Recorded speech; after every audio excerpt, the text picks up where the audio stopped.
All right, get ready for part 2 of the conversation with Dr. Boz. Boost your brain and bust cancer with keto. A fantastic conversation that I really thoroughly enjoyed, and I can't wait for you to hear the rest of it. So here you go. We believe that you are strong by design, and you were made in God's image to have a strong body, mind, and spirit. You're listening to the #1 strength and health authority podcast in the world. So let's get ready to unlock your potential and transform your life in today's episode. We've talked about this on prior episodes of just the power of the ketogenic diet, but not on this level. Could you please, for our listeners, talk about that difference with when it comes to fueling your body? We all are convinced that the only way to really do that effectively is with carbohydrates, and draw that comparison between carbs being the pine needles versus fats being the logs, and just go into what are ketones and what is ketosis. So you've got fuel, and when you try to explain that this fuel is happening in the super subsection of your cells, man, you lose your audience. Yeah. But when you talk about that fuel being from a campfire, I've just found patients grab that with their minds, and they really can dance around, oh, that's the difference. Yeah. So I equate, and I had other teachers give this example as well that I think really does do it justice. If you're going to start a fire and you have kindling, you know that those little needles, pine needles and leaves, it just takes a spark and boom, you get this beautiful fire. And a lot of times if you look above the fire, there's a bunch of debris. Yeah, a little piece of ash floating around, yeah. Yeah, and that is equivalent to what glucose looks like when we burn it in our cells. So yep, it doesn't take much. Your body's never going to forget how to use the glucose. It can get resistant to insulin, but once the glucose gets to the fire, it is going to burn easily, but it's going to be hot, fast, and over. And nothing like a Thanksgiving gluttony to teach that hot, fast, and over leads to a fatigue that Yes. when the fuel is pulled away. Proteins are a little, I describe them as twigs, and it's because they are broken down into amino acids to get into the fuel part of how do you turn that into energy. But it is very difficult to sustain a fire. You have to constantly be paying attention if you're going to make your fire with twigs only. Maybe the kindling of those leaves got those twigs burning, but when you fuel a body only on protein and you don't have fat as your baseline, you got to pay attention all the time. You really got to focus on keeping the right proteins at the right time. And it doesn't make for a, well, if you want to pay only attention to the fire, then it's fine. Right. But that's not. Sounds like a real pain in the butt Yeah. to say, I'm going to use protein as my main fuel source. Right. Yeah. Whereas with carbs, they are like flame up, flame out. Amen. Right. That's exactly. And then if you got to that campfire and you said, all right, I'm going to start burning these ketones. I'm going to do logs, which is equivalent of burning fat. And you take the match to the log and you try to get it to go, and you're like, yeah, that's not working. I can't get it to go. I can't get it to go. I can't get it to go. So difficult to get it starting. Once you finally get it going, the next log almost takes off without any of your help. That's right. And the next one, and the next one. And that fire is sustainable. If you fall asleep with that fire on, you can wake up a few hours later and it's still burning. Yeah. And that process is such a great analogy, especially when you compare the time of how long the fuel takes to not just burn, but the waste that comes out of a constantly glucose fueling fire, as opposed to, it's not that a log fire or a fat burning fire doesn't have any waste, but it is remarkably less. Yeah, it's a cleaner experience, much like what you said when you have the little bits of things burning up, the needles and the leaves. You have a lot of things floating around, and it can get kind of out of control a little bit, right? Especially if it's a windy day. I just experienced this up in North Georgia, where the kids all little children, by the way, are pyromaniacs, right? Oh, of course. They want to burn things. We're doing s'mores and all that stuff. But there's little, to get the stuff going, you got leaves and little twigs, just like what you're talking about, and stuff is blowing around and it's going, and it is exciting.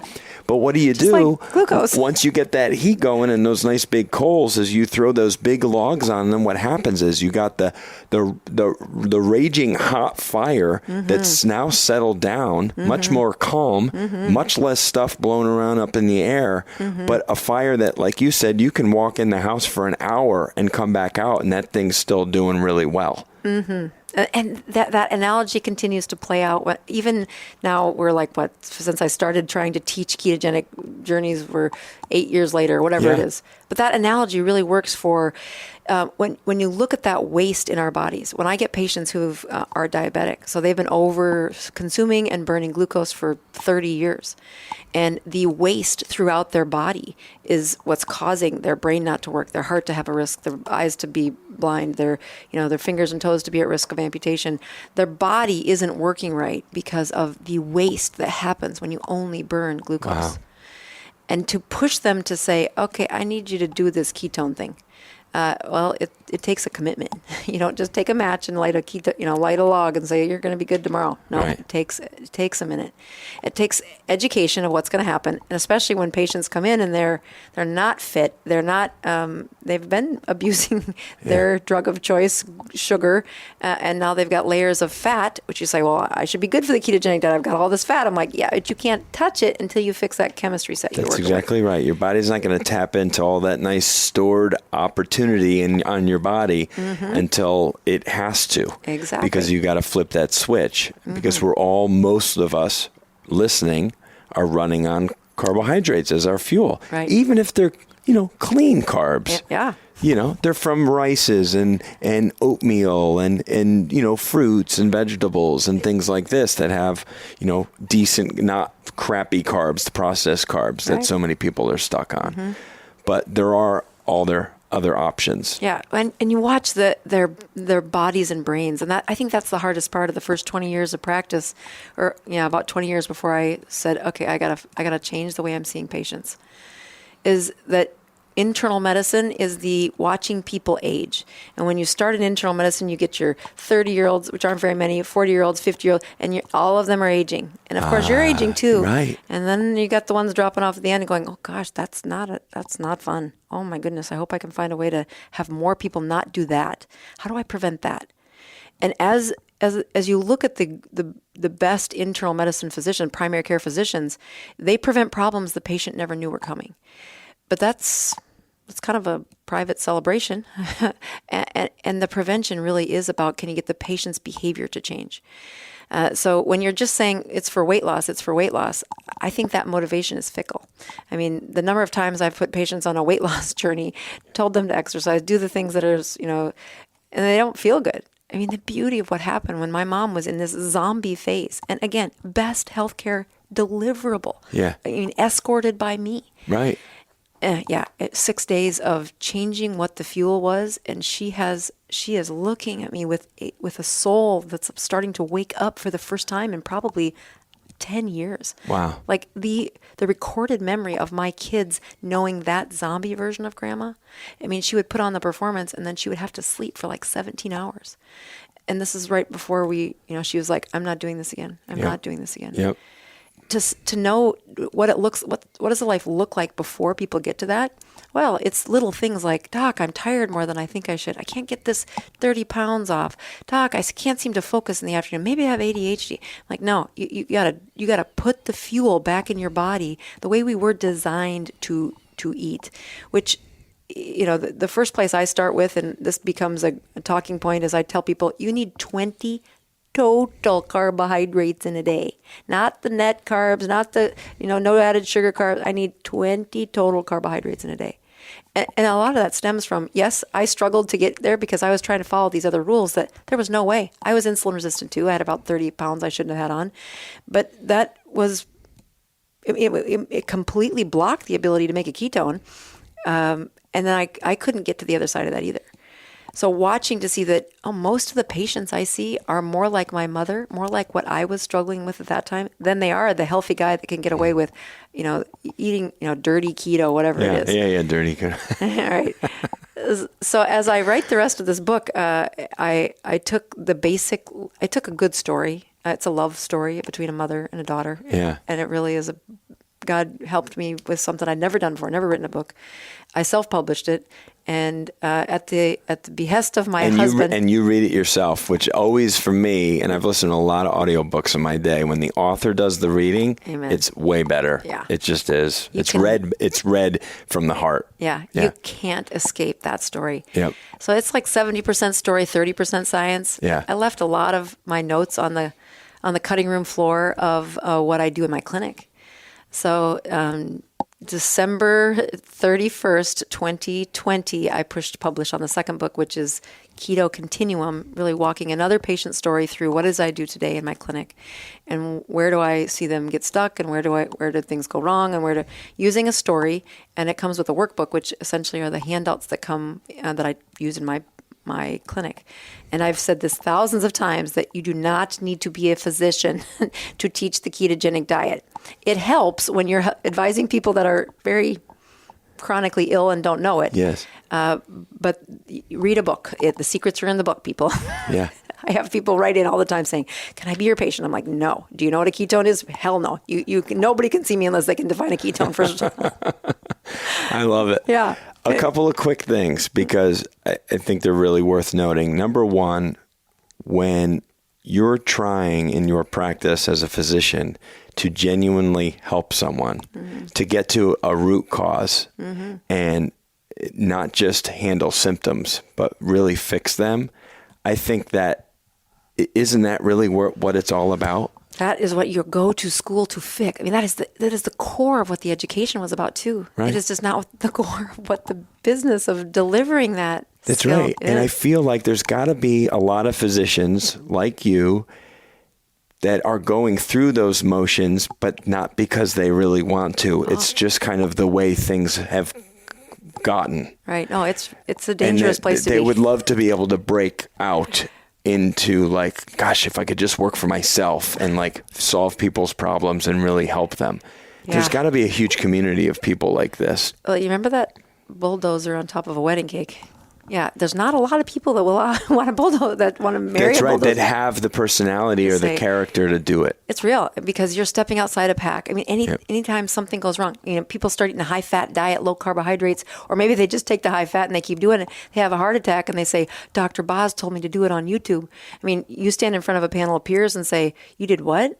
I'm like, okay, how do you enter into this space where I actually, the reason I started a YouTube channel wasn't really a channel, was I needed my patients to go watch these lectures, because I cannot handle telling about a ketone again. The same conversation, right. It's right? like, it's recorded. Go watch it. And it's a revelation to them, and they're like, what? And they're shocked, and every time, and I'm like, oh, read the book. Yes. The other thing I wanted to mention was, and you said it already, but I want to be clear on this, that weight loss as your primary reason for doing a ketogenic diet, I think is not a good primary reason. I think you do it for everything else: longevity, better energy, better just physical performance, like all these other things that are more meaningful and people can attach themselves to stay in it, to stay disciplined, right? To really fight for their health. If you're just trying to do a diet just because you got 10 to 25 pounds that you want to get off, guess what? After you lose that 10 to 25, you're going to go back to whatever you were doing and you're going to gain it right back. And this is the cycle of life for people who are repeat dieters, right? Yeah, you coach people through lives of, that transition. Right. The word that I think connects the snake oil to the science was the removal of inflammation. Right. So when you have a mitochondria, that's where our heat, where our energy comes from.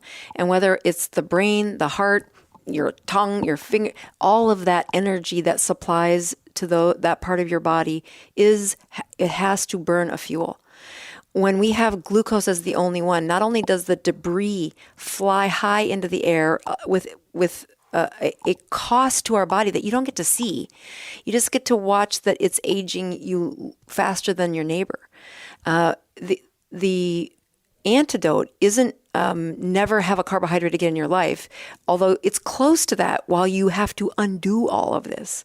And that's the season that people really have a metric that can be monitored day to day in their home to say, okay, I'm trying to reduce your insulin. I'm also trying to reduce your inflammation. And we can measure some of that.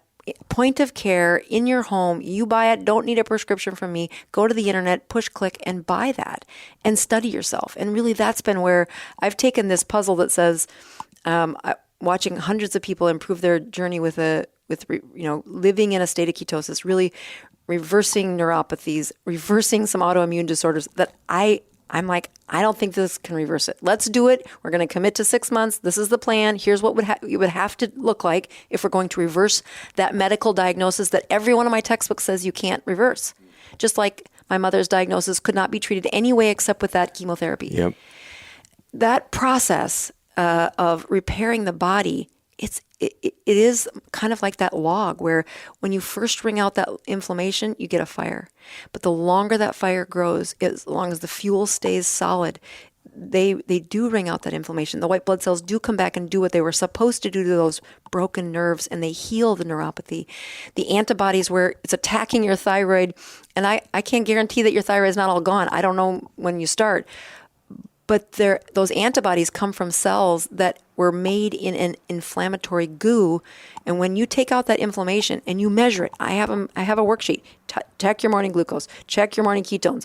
Divide the big number by the little number. That's called the Dr. Boz ratio, which is simplified math simply because my zombie version of mom couldn't do all the other math to convert the metrics back and forth. I said, just take the big number, divide by the little number. Tell me what you get, Mom.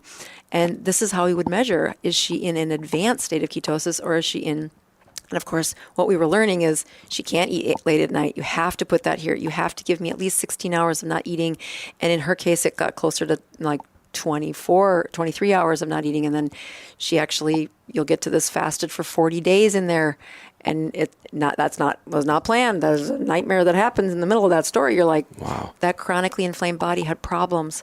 And when those problems got worse, you have to go meet the medical world. That's the only options we have. And that's going to come with a whole bunch of, they aren't going to talk about keto. They're going to talk about what prescriptions and what surgery is going to fix this problem. Wow. And that's where many people have stayed. So when I look at what is the beautiful part about a ketogenic diet that has gone, it's not unsung, it's just quietly sung, I think. Maybe it's because when you stand out too high, it's easy to get the attacks, but that reversal of inflammation is what the core science is behind all of this. And there is a measurable process to do this. It's not like a guessing game. You should be able to document what is your inflammatory rate, what is your insulin, what is your Dr. Boz ratio every day when you wake up if you're trying to reach these outcomes for your health. And those are the core things that do keep people motivated. I think it's not an accident that God led me through this journey of 20 years of really getting a spiritual reward of helping people with addiction. And now knowing that a ketogenic diet, it's about addiction here. I mean, you love that carb because it pops your brain with a beautiful party of dopamine. And so many of us are, myself included, and then I've had stretches and moments where I've been, solely like ketogenic or, done a bit of IF or, I had a big period last year where I was very closely monitoring I had a coach and lost 25 pounds over a 5-month period and leaned out, and I'm putting myself back on that actually over the last few weeks, just because it's very easy, even for people who know better, to stay disciplined with things. But I know there's people listening that are saying, how can you tell me that it's healthier to eat this fat food versus this carbohydrate food? But it's because we've been programmed for many years now, since the 50s. Oh, yeah. George McGovern. Right. That carbohydrates are at the top of the food chain, right, when it comes to what you should be eating every meal and what's sustainable energy and all of this garbage, really. It is. It is garbage.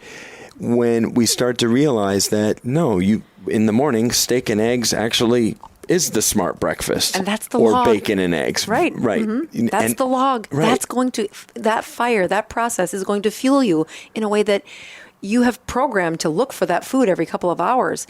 There's a psychological component to that. There is a practiced habit of saying, no. I know the world says you should eat now, but you should keep doing some purposeful things to distract yourself because it's not time to eat. You're really not hungry.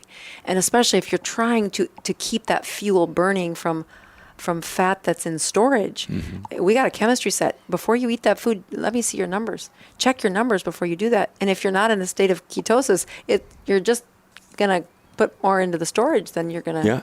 And I was the same. I was part of the problem. You go back 10 years when I'm even 20. I mean, put an age on myself. I'm 46. I started training people in 1998. And all the learning back then, all the literature and the organizations were pumping out, carbohydrates for athletes, for Amen. You got to do this, got to do that. And, certainly depending on, what you're doing and who you are and where you are, what stage of life you're in and all this stuff. I mean, there can still be a place for carbohydrates when eaten smartly or, but I was the guy that was saying, eat really often, eat small meals very often, right? I mean, because everyone thought that, mm-hmm. right? If you go back just not that long ago, everyone thought that that's going to speed up the metabolism, right? Isn't that what we were told? Oh my goodness, yeah. But I'm all the way back to, geez, if you're just eating the right foods, breakfast, lunch, and dinner will work for you.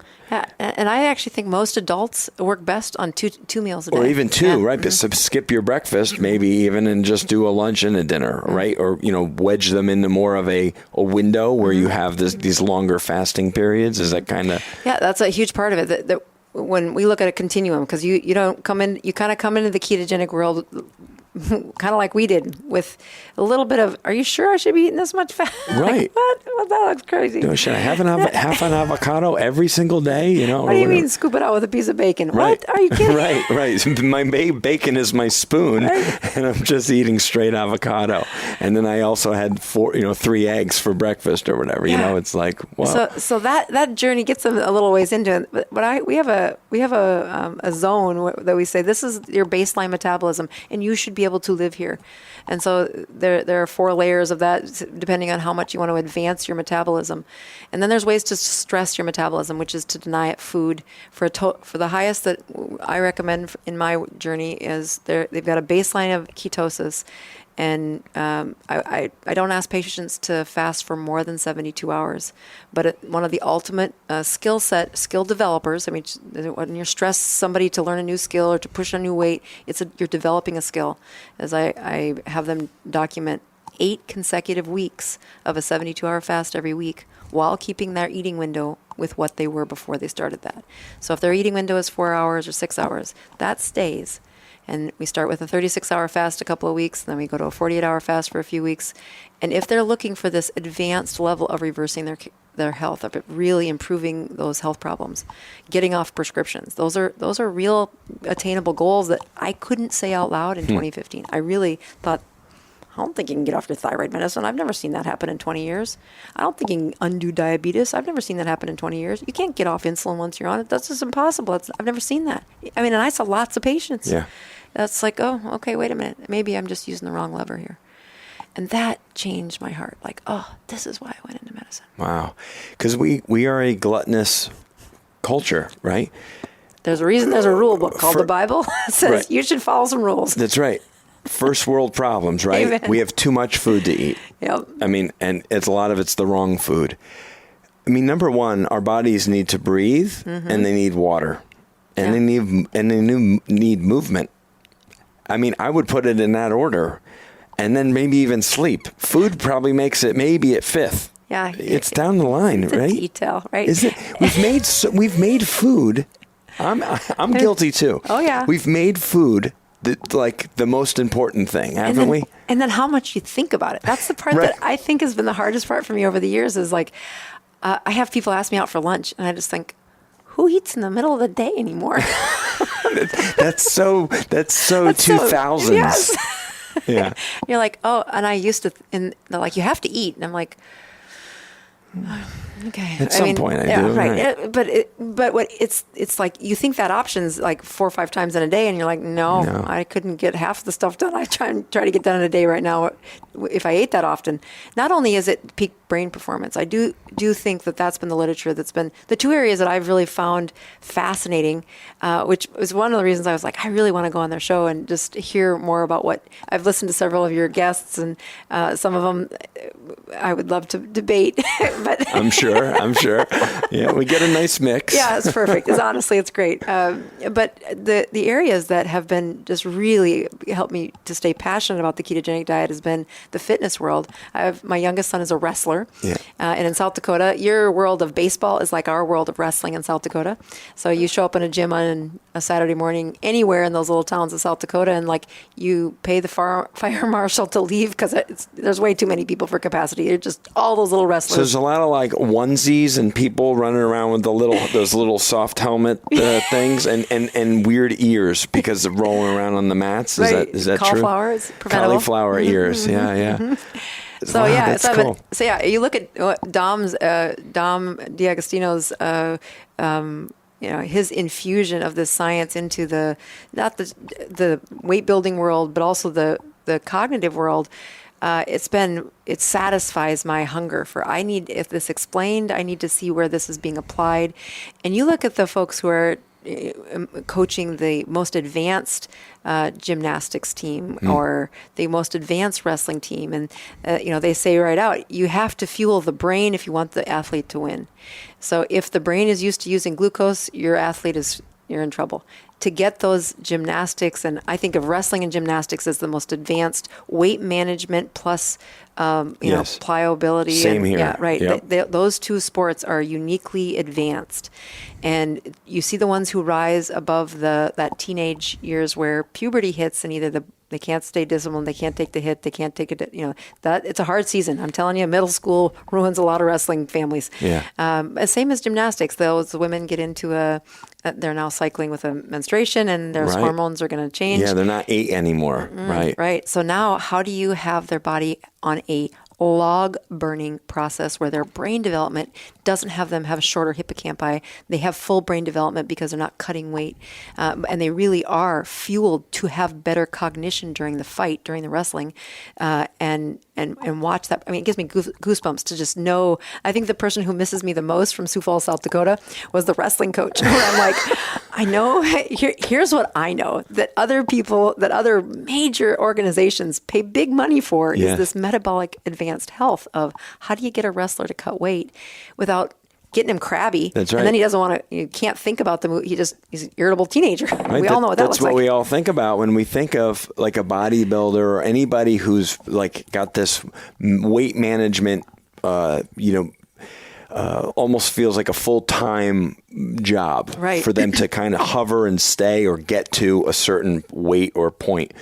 And to do it gracefully in a way where you still feel energized and you're not moody. You have to be a good sportsmanship. As the mother of a wrestler, wrestling coaches are this strange breed, almost like firstborn females. They are weird, but they are so important for the sport to actually to put out what I think of as very strong, disciplined men.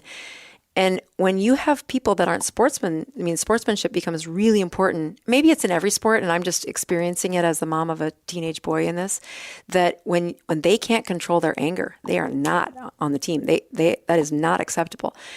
And that really inspires me to say, okay, now how can you not sabotage the kid? Because if you're asking him to cut 20 pounds of weight, you're just the brain, you're causing brain damage. That's not healthy. But there is a very powerful way to wring out every inflammatory molecule in that body and to allow him to build the highest muscle performance during the season, off the season.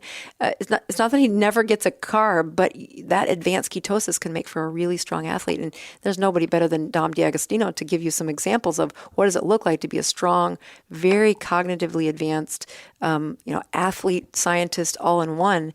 And that leadership role that he has demonstrated, but also has attracted people to come from different branches of the neuroscience, the metabolic health, the weight building, the muscle. All of these people came together because his rifted personality, not rifted, but he's got an identity here, and really has been able to transcend and bring together these sciences that a dorky internist like me that says, I want the cancer patients and the anti-inflammatory, and I want the reversal of autoimmune problems to be an option, and it never was when I wasn't using this. Yep. So that cognitive improvement that I think is a huge underlying tone for not just the athlete, but my patients. You die. My mother was headed to a place where I would have said, well, we're just going to stop giving her prescription medications. Yep. Her brain it's offline. It's not doing anything. And I've seen families make that choice. They don't die tomorrow. It takes them years to still die. But it's not a life. You're existing. It's awful. Yeah. It's awful. No, and to say, can you prevent that? Yeah, but you can't show up when you're already having memory problems and ask me to undo it. It is a prevention problem. It is the sleep, the life that does come with it. And to know that I've got a teenage boy that he just got first in Florida. Yes, congratulations, by the way. First for his weight class, 134 pounds. Yep. That's pretty impressive. That was so exciting. And that was going to be my next question. So you personally have been enjoying a ketogenic diet for how long now? 2015. So we're 7 years in. Amen. And you've been rocking it out since then. Obviously, you fumbled your way through it in the beginnings. Mm-hmm. Do you still test? Oh, yeah. Yeah. Oh, yeah. Should we do that? Yeah. Well, let's see. Okay. Keep asking me questions while I get this out. All right. Who are we testing? Of course, both of us. It's got to have a contest. You're going to beat me because mine's probably going to be. This is the reason you'll have to invite me back. So here's the real test that we'll have I went through this last year. I was doing this every morning for 2 months. Yeah. Honestly, though, it is. Do I need to get a strip out? I'll get that one out. Okay. So that's uric acid. So that's one of the other things that I think is one of the key to saying, yes, we can check your ketones, we can check your glucose. And that will tell me inflammation. Yes, I check my son. Yes, I check that wrestling coach. But my son's lean. He has 2% body fat, whatever. It's ridiculous. That's crazy. Yeah. I'll check mine, then I'll check yours. Okay. That sounds fine. The process of improving his metabolism starts with he doesn't get options of cereal in our house.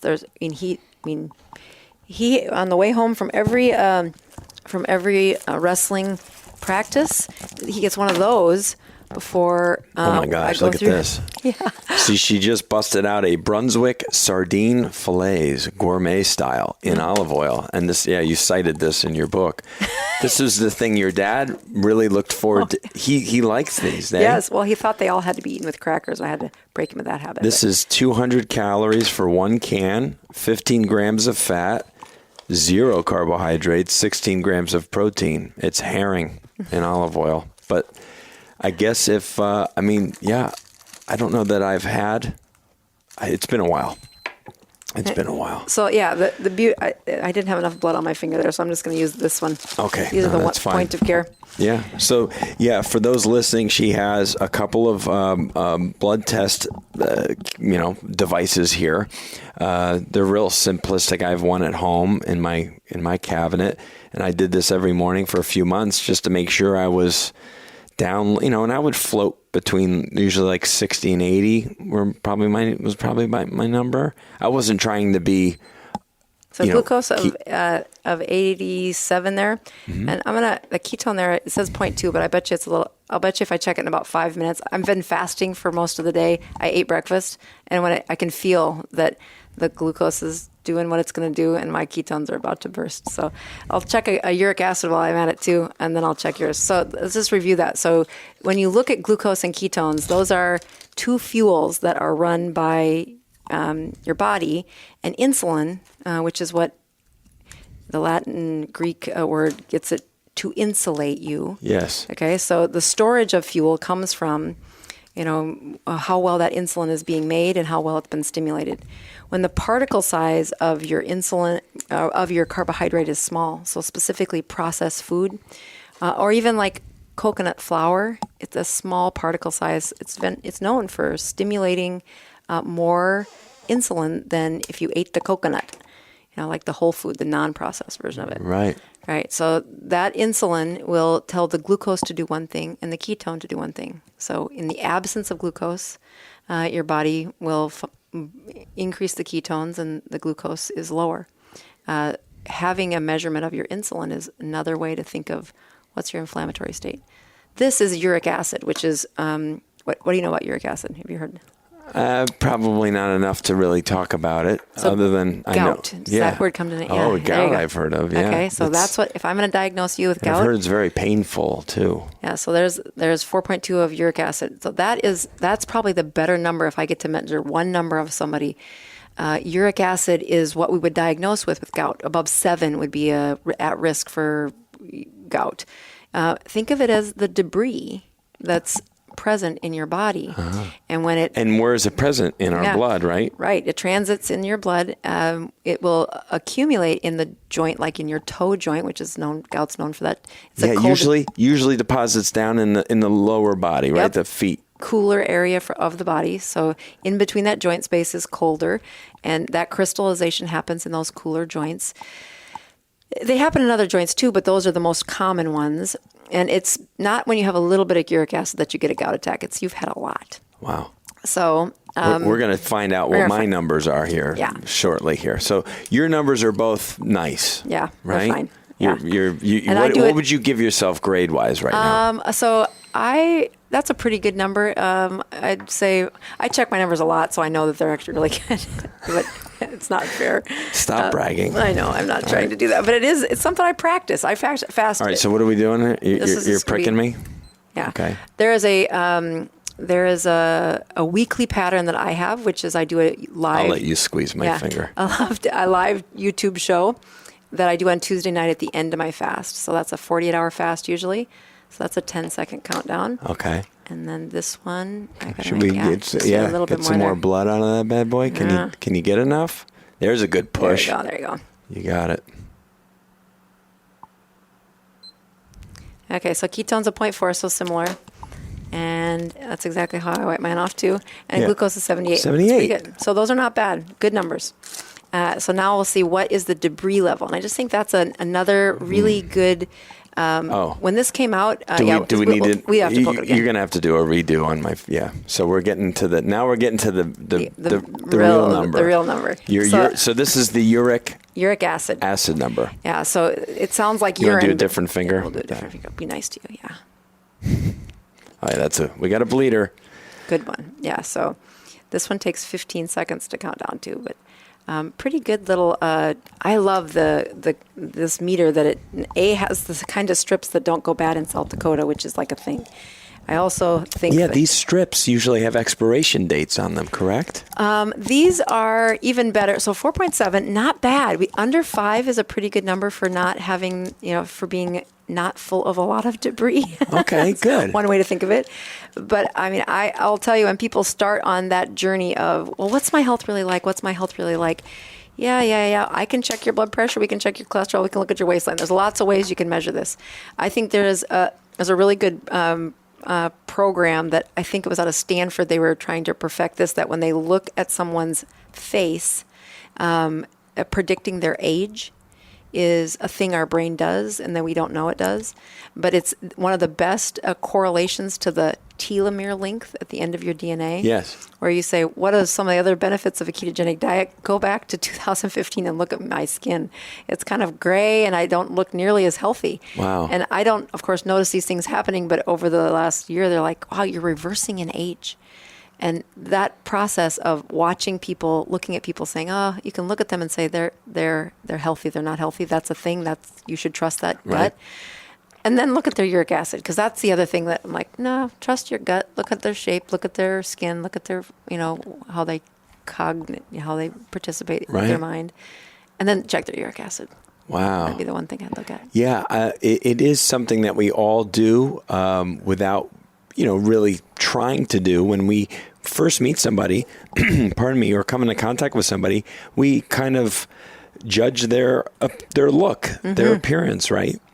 And it's it usually does become like an age thing. It's totally. If we don't know how old someone is, we kind of predict in our minds, And they're might about not- 30-ish, or Right. they're about 50 or whatever. And it feels good a lot of times when people like, what do you like, 39, 40, And I'm like, no, I'm actually a bit older than that, but I'm hopeful that I can always get that like 5 to 10 year, like less than I actually am look or response from people. It feels good. I want to look 40 when I'm 50. Amen. Right. I just turned 50. So congratulations, you beat me. Yeah. And the process of studying that, where you really do say, well, what is that's predicting that? And, those are really good numbers. Your commitment to exercise, your commitment to burning the glucose with those intense moments of exercise and having enough healthy things going on. When people come into my universe and they want to get their health reversed, it's a huge shift from where they've usually been. Yes. But when people, like, you'll hear on social media some of the athletes saying that ketogenic diet is terrible and and you just look at them and you're like, no, if I had a continuous ketone monitor, I bet you're in ketosis more than you think you are. Yes. Because you burn through the glucose and the only thing left is to fuel that much muscle mass. Yes. You're burning fat. That's the other caveat is when you are healthy and you are active and you are, supplying your body with a good amount of protein and fat, and still carbs, right, in your diet, your furnace is burning at such a high rate that you are burning off that carbohydrate pine needle stuff so fast that your body has no choice but to tap in. Absolutely. And to be good at tapping into those fat stores. Absolutely. I mean, you look at that fire analogy, it's not like the kindling didn't have a purpose. I mean, the glucose has plenty of, you'll never have a zero glucose moment. Right. That's death. Your body will have it there, and you're going to find it in life, even if you're not trying to. That's right. And that journey forward is a better imagery than when, if we would have never had a health problem. Right. When I look at internal medicine, my clinic has, the haunted halls of patients who had way too many years of only burning that one fuel because they didn't fast or go to a sauna or push their exercise schedules to find a way to burn those, to flex both of those levers for fuel production. Right. Love it. It's kind of like the hybrid car, it's able to run on both systems, it's designed that way. And we have to optimize and get a little, everybody can be a little bit more disciplined, right, in their eating. And we all understand, you're going to have celebration moments and moments to reward yourself or something with, you want some apple pie or you want to have something like that. I'm not saying you can't do that ever in your life. It's just that so many of us are making that choice on a daily, if not multiple times a day, where we're gluttonous. We're it's a time filler. It's an addictive thing. Absolutely. It's like we get such a taste for it. It's hard to break away from it. But you can also get good at eating more, fat-based food items, fat and protein, and kind of have more of a taste for those as you also, which is great, you lose your taste. Yes. And your desire grows less and less for sugary foods. That transition is so difficult to get patients through. Yes. I mean, it's the same thing of, doc, I've struggled with alcohol and I'm just going to have one drink. And you hear that. And as a physician, I know that's a dangerous place for you to go. You're not ready for that. And you hear the other journey of people saying, I haven't had a bite of a cake or any kind of chip for 2 weeks. I'm going to have one. And then you don't see them for 2 weeks because the one became a whole thing and then it became a daily. And then most of us struggle with. Right. With the same skill that alcoholic had to learn, which was, how are you? I mean, obviously you're using this to relax, to feel better. And that comfort, it shouldn't be how you comfort. Yes, there can be moments where you celebrate with this, but that should be a few times a year, not a few times in a day. Yes. And when you're trying to hone a skill that you've viewed, it's like, okay, rein that in. You got to be absent of that for a long enough time to then say, okay, I'm going to try to use that skill again without being gluttonous. And that's what an alcoholic, that's what any addict of any substance, including carbs, is. It's a maturity thing that says, okay, you're not going to wake up tomorrow mature. We're going to pull you back down to a place of absence. And that's really what the ketogenic diet is it does remove the sweets. The substitutes of sugars and all that stuff, I stay away from. I tell the only reason you should have a vegetable practically is to fill it with fat and deliver fat to your gut, because too many of those turns into a carb binge for those people addicted. Yeah. And you can find nutrient-dense foods that is really the way you should be filing it. That's a nutrient-dense food, and it's got a serving size portion control for you there. Right. That put that in your kids' lunch. Put that in your car for when they're hungry, instead of the fast food or a banana or some sort of, let me get you a healthy fruit, and help your kids find that flavor, that taste that you awaken in their habits. That's right. And having a palate is really important. And for parents listening, have your kids trying different things, right? Because they might not like some of it or half of it, but there's something there that there's probably going to be like, oh, I kind of like that.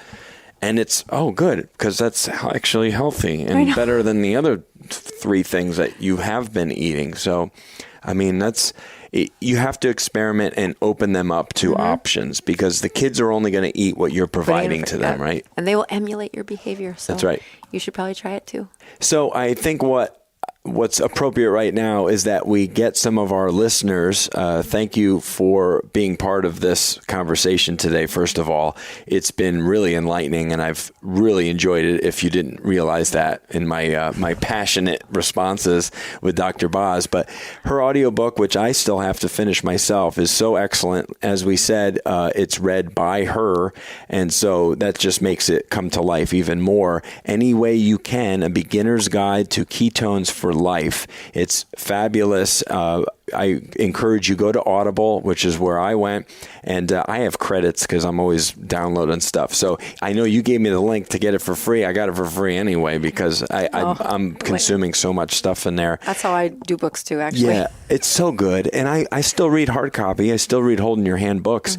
But when I'm driving, I'm like, might as well make use of my drive time. And so I get podcasts, I get audiobooks, I get worship music. I do whatever I want to listen to when I'm driving. It makes driving better. Amen. And so I encourage you all to get any way you can to find out more about this story and hear how this story plays out between Annette and her mother, and find out about all the different things that they went through in that journey. So fantastic stuff.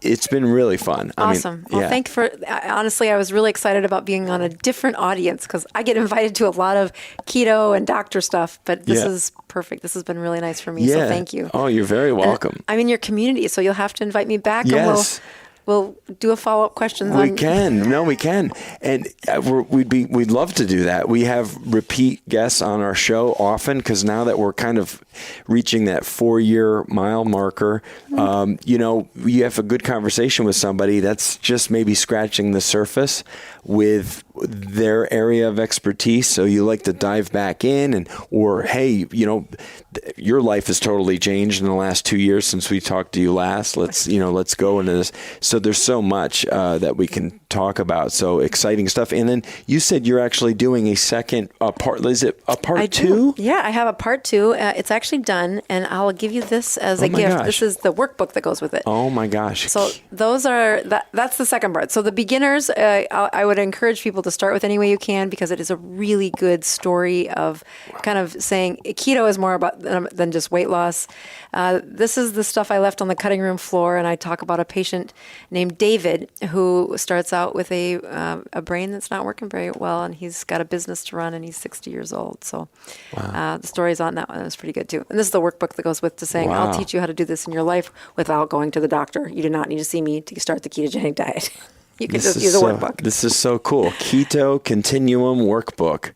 So this is awesome. And there's a nice picture on the back with a nice write-up. This is cool. So there's a book that goes with it. I didn't bring one of those, but I brought you this is where you put the pens of paper and start getting real results. There's charts in here where you can log your numbers. Yeah. One of the things that I do as part of my community service is I have a weekly group now. It's actually at the Pin Chasers in North Armenia. Yeah, I know that place. Yeah. So that's in the backside of my parking lot.